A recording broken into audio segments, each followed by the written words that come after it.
Halo, sudah siap belum Ci? Ayo kita main.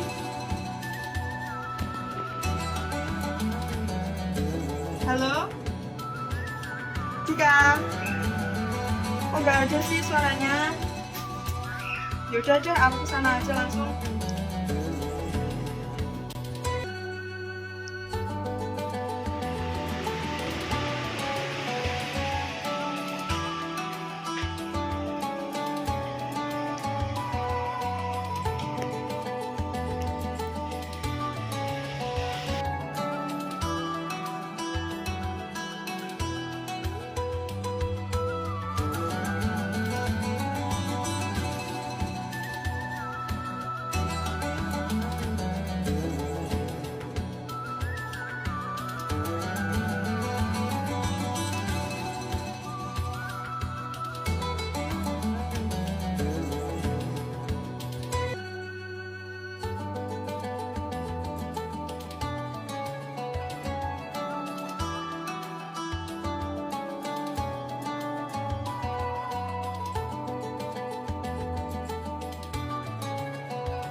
Assalamualaikum, Cika. Waalaikumsalam, Nur. Kamu kok sudah sampai sini saja? Iya, soalnya tadi sinyalnya jelek, jadi aku ya langsung ke sini saja. Ya udah, duduk sini dulu. Saja sih hal-hal yang bisa menyebabkan sinyal jelek. Mungkin karena di era yang serba digital ini banyak orang yang menggunakan media elektronik untuk berkomunikasi dengan teman atau saudaranya. Salah satunya adalah telepon. Oh, begitu ya. Iya, mereka menelpon atau mengirimkan sebuah data yang disebut transmisi data. Hah, transmisi data. Lalu transmisi data sendiri itu apa sih? Transmisi data adalah data pengangkutan informasi dari pengiriman ke penerima dari satu titik ke titik lainnya. Oh, begitu. 1. Sinyal transmisi data. Transmisi data bertugas menyampaikan informasi dalam bentuk sinyal ke tujuan. Sinyal merupakan isyarat untuk melanjutkan atau meneruskan suatu kegiatan. Sinyal dibagi menjadi dua macam, yaitu A. Sinyal analog. Sinyal analog digunakan menampilkan data analog berupa gelombang elektromagnetik secara langsung dan terus-menerus, dan disebarkan melalui berbagai media transmisi.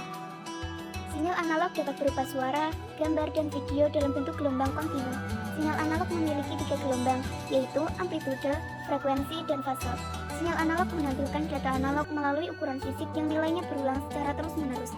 Contoh dari gelombang analog yaitu suara, sonar, termometer raksa, televisi analog. Kelebihan dari sinyal analog yaitu 1. Analog memiliki jangkauan yang luas. 2. Analog lebih mudah dioperasikan. 3. Analog lebih mudah untuk transmisi suara. Dan kekurangan dari sinyal analog yaitu 1. Data dapat rusak pada sinyal analog. 2. Kabel sensitif terhadap pengaruh eksternal. 3. Cukup sulit menynkronkan suara analog. B. Sinyal digital. Sinyal digital dinyatakan dalam bentuk biner. Sinyal digital dibatasi oleh lebar atau jumlah bit atau bandwidth. Sinyal digital dapat mengirimkan informasi dan kecepatan tinggi secara berulang tanpa mengurangi kualitas. Data digital ditransmisikan dalam bentuk biner, yaitu bilangan 0 dan 1. Sinyal digital dimanfaatkan dalam pengelolaan suara pada kanal telepon pemrosesan citra serta transmisinya dalam bidang seismologi dan geofisika. Contoh sinyal digital dalam kehidupan sehari-hari, yaitu suara dan getaran yang diterima dalam ponsel cerdas melalui sinyal digital, jaringan WiFi menggunakan sinyal digital untuk mengirimkan data nirkabel. Kelebihan dari sinyal digital yaitu data digital dapat dengan mudah dikompresi. Sinyal digital lebih akurat dan oleh karena itu, kemungkinan terjadi kesalahan seringkali dikurangi dengan menggunakan kode deteksi atau koreksi salah. Kerugian sinyal digital yaitu kecepatan prosesor terbatas, pengambilan sampel dapat menyebabkan hilangnya informasi. 2. Karakteristik transmisi data. A. Transmisi data menurut bentuk sinyal. Transmisi data dibedakan menjadi dua macam, yaitu 1. Transmisi data analog. Transmisi data analog menggunakan sinyal analog sebagai gelombang elektromagnetik yang bervariasi dan ditransmisikan secara kontinu melalui berbagai media, tergantung frekuensinya. Transmisi suara manusia umumnya beroperasi dalam rentang frekuensi antara 100 Hz hingga 7 kHz. Ini merupakan salah satu keunggulan sinyal analog. Ciri-ciri transmisi data analog yaitu overhead tinggi. Setiap sinyal analog dapat diubah menjadi bentuk digital, dapat ditetapkan dalam pengiriman suara, menghasilkan nasia dan rentan mengalami kesalahan atau error. 2. Transmisi data digital. Transmisi data digital memanfaatkan sinyal digital yang memuat denyut voltage. Transmisi data digital ditransmisikan melalui media kabel. Ciri-ciri data digital: overhead rendah. Setiap sinyal digital dapat dirubah menjadi bentuk analog, dapat diterapkan dalam pengiriman data maupun suara kecepatan pengiriman tinggi. Transmisi data menurut cara pengirimannya. Transmisi data berdasarkan cara pengirimannya dapat dibedakan menjadi 4 macam, yaitu sebagai berikut. 1. Transmisi data paralel. Transmisi data secara paralel memiliki bit-bit yang membentuk karakter, kemudian dikirimkan secara bersama-sama melalui sejumlah penghantar terpisah. Sistem transmisi data secara paralel dapat digunakan untuk melakukan transmisi data jarak pendek. Jika jaraknya terlalu jauh, maka akan sering terjadi efek skew, yaitu pengiriman sejumlah bit secara serentak dan tiba pada tempat yang dituju dalam waktu yang tidak bersamaan, sehingga menyebabkan data rusak.